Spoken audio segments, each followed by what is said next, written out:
Hello friends, good morning. Myself Ravindra Patel.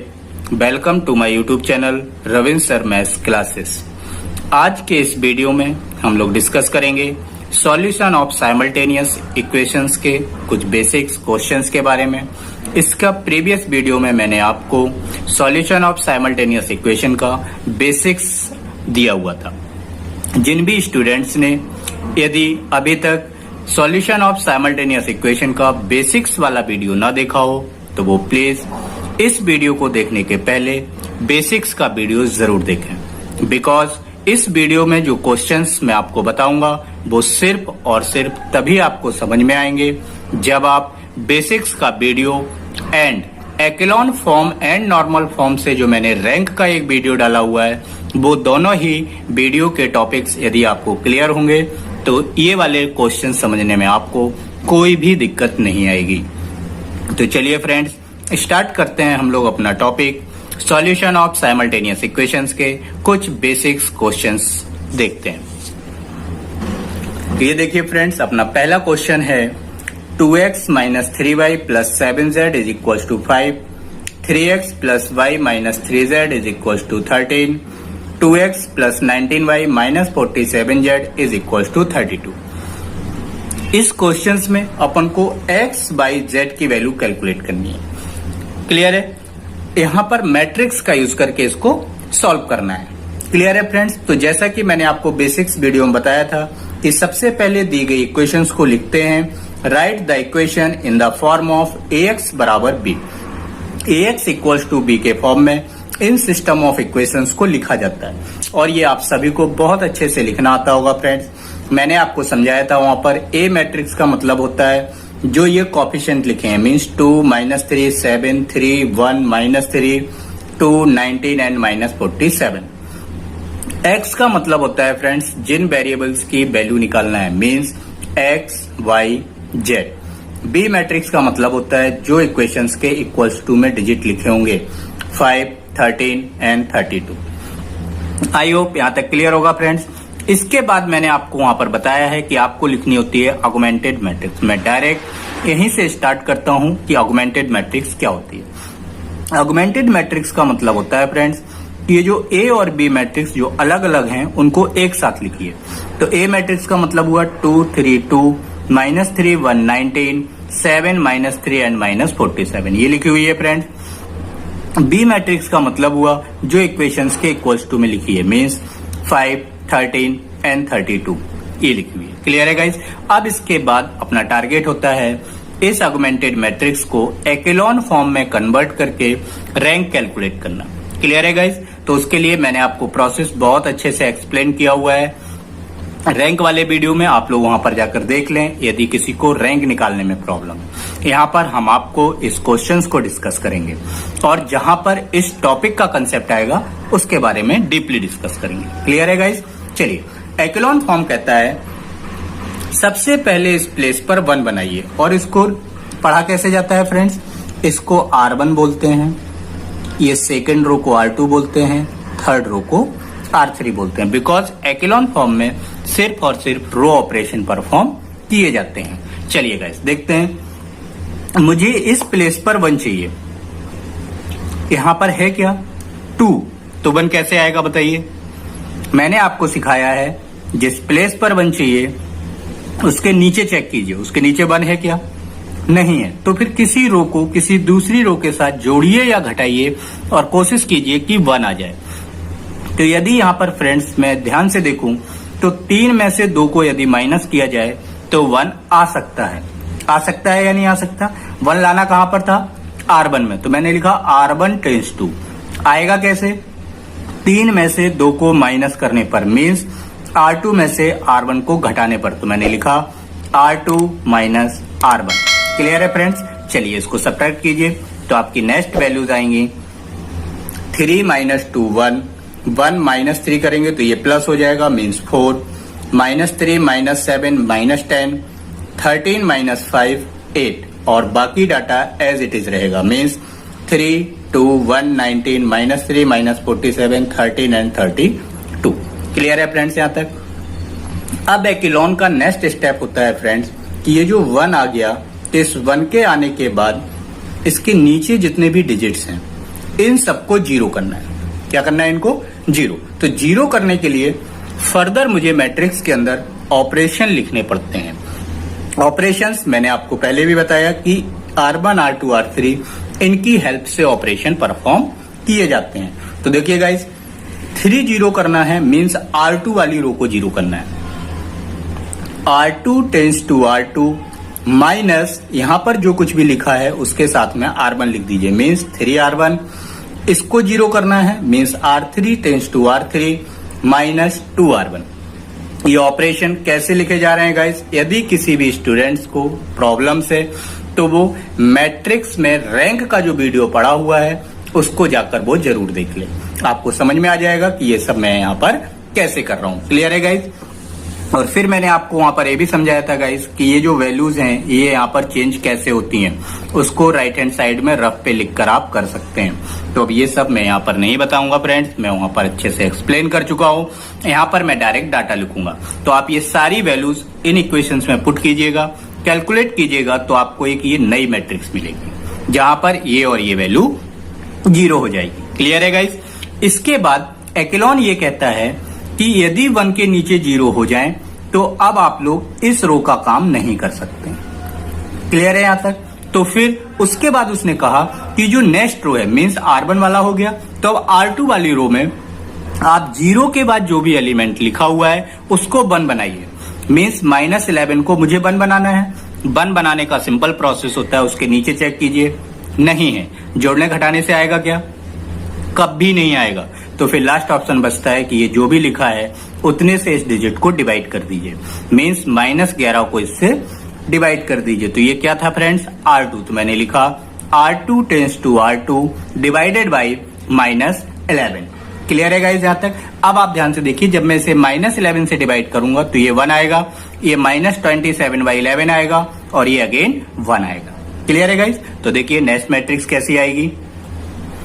ये आई guys अपनी next matrix, यहाँ पर 1, ये -27/11 एंड देन 1। क्लियर है गाइस? 1 आने के बाद एक्लोन कहता है कि आप इसके नीचे का जो भी डिजिट है उसको 0 कर दीजिए, मींस इसको 0 करना है। ये क्या है? Third row means R3। तो मैं लिखूंगा R3 tense to R3, plus है तो माइनस लगाइए और ये जो भी मैग्नीट्यूड है इसके साथ में अब R2 लिखिए। फर्स्ट स्टेप में R1 लिखा जाता है, सेकेंड स्टेप में R2 लिखा जाता है। क्लियर है गाइस? पहली रो में कोई चेंज नहीं, मींस 1 4 -10 8। सेकंड में कोई चेंज नहीं, मींस 0 1 -27/11 एंड 1। थर्ड रो में चेंजेस आएगा, वो इस इक्वेशन के अकॉर्डिंग आएगा। आप लोग रफ में करके देख सकते हैं, मैं आप लोगों को बहुत अच्छे से एक्सप्लेन कर चुका हूं। जब आप इसमें ये वैल्यूज पुट करके कैलकुलेट करेंगे फ्रेंड्स तो आएगा 0 0 0 और यहां पर आएगा 5। क्लियर है गाइस? अब एक्लोन का नेक्स्ट स्टेप होता है कि ये 1 के नीचे 0 आया, मींस इस रो का भी काम कर। अब आप इस रो का भी यूज नहीं कर सकते, तो अपने पास कौन सी बची गाइस? Third row. अब एक्लोन कहता है कि जो भी रो नेक्स्ट रो होगी उसमें जीरोस के बाद जो फर्स्ट एलिमेंट होगा वो 1 होना चाहिए। तो यहां पर कितना लिखा है फ्रेंड? 0 के बाद 5। तो ये कितना करना होगा? 1। कैसे आएगा? इसको डायरेक्ट 5 से डिवाइड करना होगा। तो ये R3 मींस थर्ड रो है, तो थर्ड रो को मैंने डिवाइड किया 5 से। तो जैसे ही इसे गाइस 5 से डिवाइड करेंगे तो जो 5 था उसके प्लेस पर आ जाएगा फ्रेंड्स 1। तो ये देखिए ये कितना आ गया? 1। क्लियर? अब अपना इस मैट्रिक्स के अंदर कोई भी ऑपरेशन परफॉर्म नहीं हो सकता, बिकॉज पहले ही कैंसिल हो चुकी थी, सेकंड अभी कैंसिल हुई, अब थर्ड सिंगल रो से कोई भी ऑपरेशन परफॉर्म नहीं किया जाता। अब हम निकालेंगे फ्रेंड्स इसमें रैंक किसकी? ए की और ऑगमेंटेड की। जब हम ए मैट्रिक्स की रैंक की बात करेंगे तो हम इस वाले पार्ट को छिपा लेंगे, बिकॉज ये बी है, ए तो सिर्फ इतना होता है। तो यदि मुझे ए की रैंक चाहिए फ्रेंड्स तो हमेशा इस लास्ट के कॉलम को छिपा लिया करिए और इसमें रैंक देखिए। अब एक्लोन में रैंक क्या होती है फ्रेंड्स? बताइए, मैंने बेसिक्स में बताया है, number of non zero row. Non zero row का मतलब ऐसी रो जिसमें सारी वैल्यू 0 ना हो। तो ध्यान से देखें गाइस, इसमें सारी वैल्यू 0 है तो ये 0 रो हो गई। तो नॉन जीरो कितनी हुई? 1 2। तो ए की रैंक आएगी जिसे 8 से डिनोट किया जाता है, वो आएगी 2। कितनी आएगी गाइस? 2। क्लियर है होगा यहां तक? अब हम देखेंगे पूरे की रैंक जो कहलाएगी ऑगमेंटेड, और इसे किससे डिनोट किया जाता है? R डैश से। Same concept, number of non zero row. इस रो में सारी जीरो है क्या? नहीं, क्योंकि ये 1 लिखा हुआ है, तो ये सारी जीरो हुई क्या? नहीं, तो ये बन जाएगी नॉन जीरो रो। तो 1 2 3 कितनी नॉन जीरो हुई फ्रेंड्स? 3। तो ऑगमेंटेड की रैंक आएगी 3। क्लियर है? अब मैं यदि यहाँ पर आर और आर डैश की कंडीशन देखूं तो ये आएगी R does not equal to R dash, means A की रैंक और ऑगमेंटेड की रैंक बराबर नहीं है। तो गाइज जो बेसिक्स वीडियो है जिसमें मैंने आपको बहुत अच्छे से बताया है, यदि दोनों की रैंक बराबर नहीं आएगी तो ये इक्वेशंस इनकंसिस्टेंट होंगी और इनका नो सॉल्यूशन होगा। तो मैंने वही लिखा, the given equation have a no solution. कैसा होगा फ्रेंड्स? No solution. क्लियर है? तो टॉपिक बहुत सिंपल है, प्रोसेस समझ में आना चाहिए, क्या करना होता है ये पता होना चाहिए, किस तरीके से करना है। अगर इतना मालूम है तो आप दिए गए क्वेश्चंस को बहुत इजीली सॉल्व कर सकते हैं। क्लियर है गाइज? तो ये क्वेश्चन हुआ नो सॉल्यूशन का। अब मैं एक नेक्स्ट क्वेश्चन और देखता हूं। चलिए फ्रेंड्स, ये रहा अपना next question. 2w + 3x - y - z = 0, 4w - 6x - 2y + 2z = 0, -6w + 12x + 3y - 4z = 0। मैं डायरेक्ट यहाँ पर ऑगमेंटेड मैट्रिक्स से स्टार्ट कर रहा हूँ। ऑगमेंटेड मैट्रिक्स का मतलब होता है फ्रेंड्स A/B। 2 4 - 6 3 - 6 12 -1 - 2 3 -1 2 -4 इक्वल्स टू में है 0 0 0। ये कहलाएगी बी मैट्रिक्स। क्लियर है गाइज? यहाँ तक पहला स्टेप होगा, यहाँ पर 1 चाहिए। कितना चाहिए गाइज? 1। यहाँ पर 1 है क्या? नहीं, तो बनाना पड़ेगा। अब आप बताइए, बनाने का प्रोसेस होता है कि नीचे चेक कीजिए, नीचे 1 है क्या? नहीं, तो मैंने कहा था जोड़ने घटाने पर लाइए। अब आप अगर ध्यान से देखें तो 4 और 6 किसका मल्टीपल है? 2 का।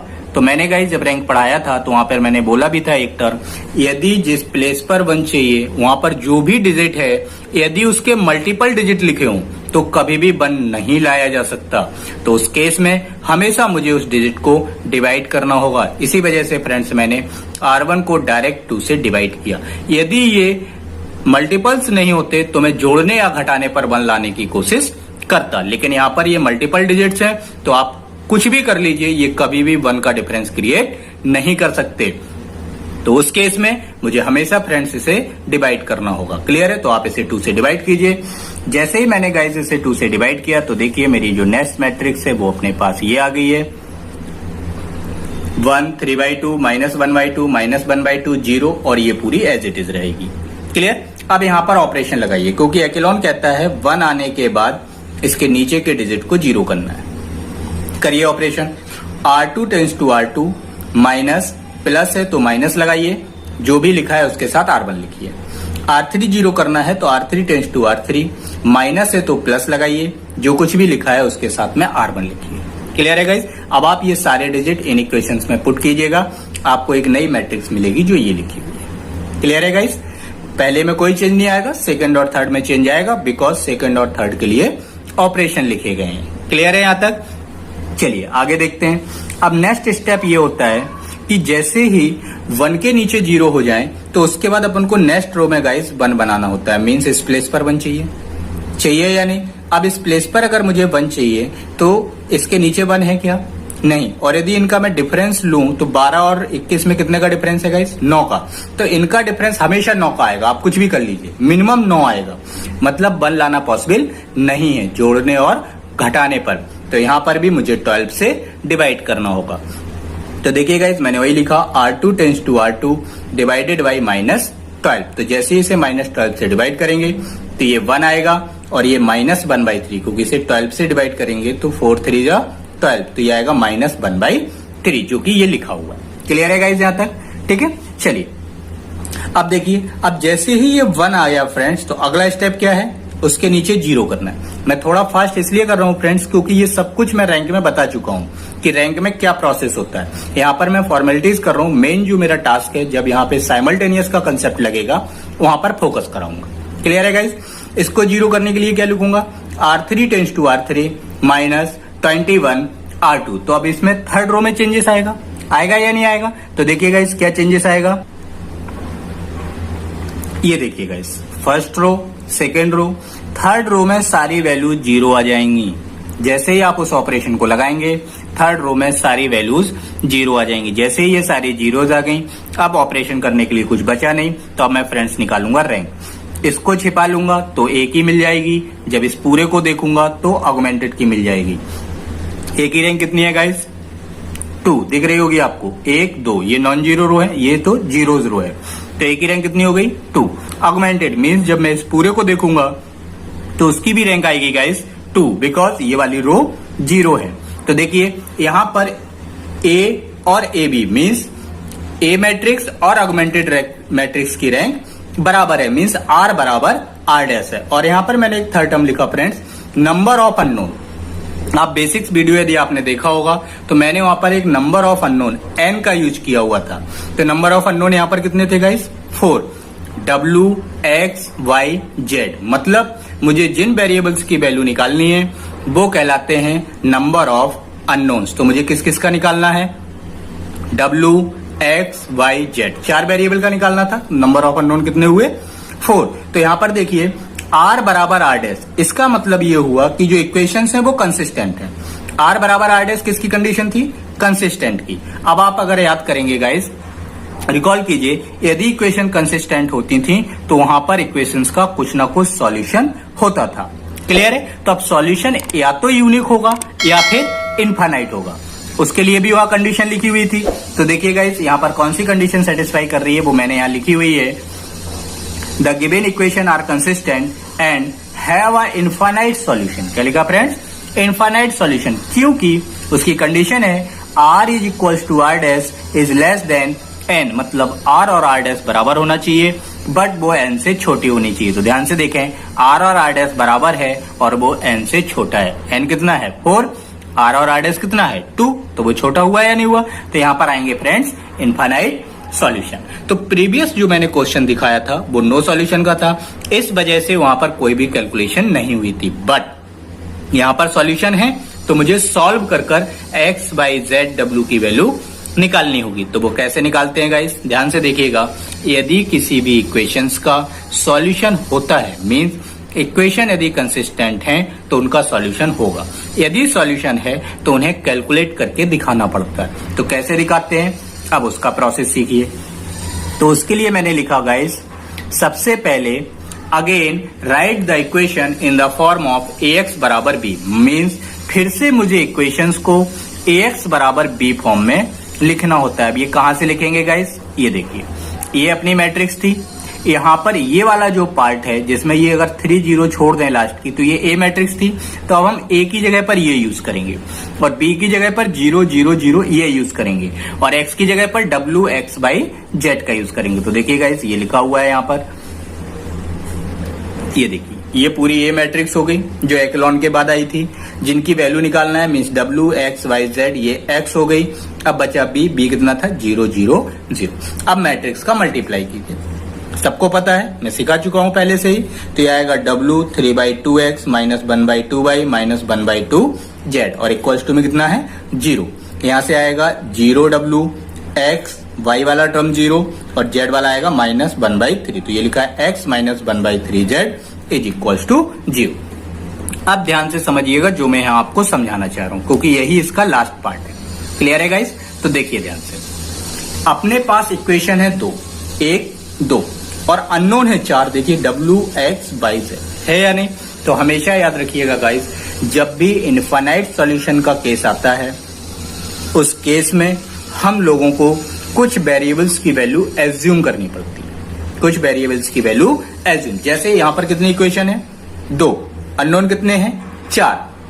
तो इसका मतलब ये हुआ कि मुझे लास्ट के 2 वेरिएबल्स की वैल्यू एज्यूम करनी पड़ेगी। क्लियर है गाइस? हमेशा कोई भी क्वेश्चन हो, यदि इनफाइनाइट सॉल्यूशन का क्वेश्चन है तो उसमें मुझे लास्ट से जो भी वेरिएबल्स होते हैं उनकी वैल्यू एज्यूम करनी पड़ती है। मींस नंबर ऑफ अननोन में से आप रैंक को माइनस कीजिए। क्या कहा मैंने?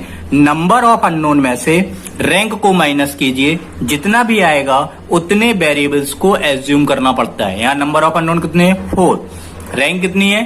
2, तो मुझे 2 वेरिएबल को एज्यूम करना पड़ेगा, बिकॉज 4 माइनस 2 डिफरेंस कितना आएगा?